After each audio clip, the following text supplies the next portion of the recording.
আসসালামু আলাইকুম। সকাল সকাল স্কুলে চলে আসছি। এই যে আজকে সারাদিন বৃষ্টি।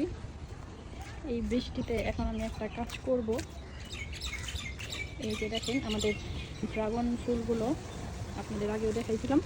এই যে এই ফুলগুলো এখন আমি এগুলো অনেক দিন আগে ফুটেছে, এই সাইড থেকে এগুলো আমি ফেলে দেব, কারণ এই বৃষ্টির পানিতে এই ফাঙ্গাস হবে আর এই ফলগুলো নষ্ট হয়ে যাবে। এই জন্য এই ফুলগুলো আমি ফেলে দিব। এই যে অনেকগুলো ফুল হয়েছে, এই সবগুলোই আমি ফেলে দিব।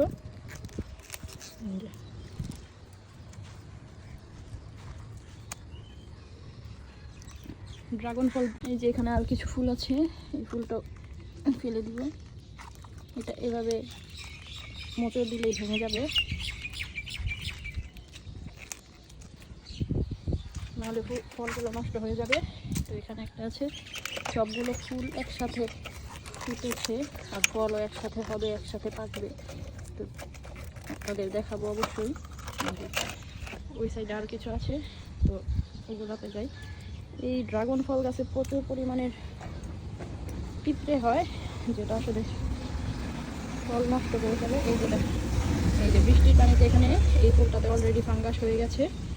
তো এই যে এটা ফল নষ্ট করে দিতে পারে যদি এটা কেটে না দিই। এটা আরও আগেই ভাঙা উচিত ছিল। যাদের বাসায় ড্রাগন ফল গাছ আছে তারা এইভাবে ফুলগুলো ফেলে দিবেন। এখানে প্রচুর পরিমাণ পিঁপড়া হয়, পিঁপড়ার ওষুধ দিবেন, নাহলে ফল নষ্ট করে ফেলবে। এই যে সবগুলো ফুল আমি ভেঙে দিচ্ছি, ইনশাআল্লাহ ফলগুলো থাকবে আশা করি। টাটা।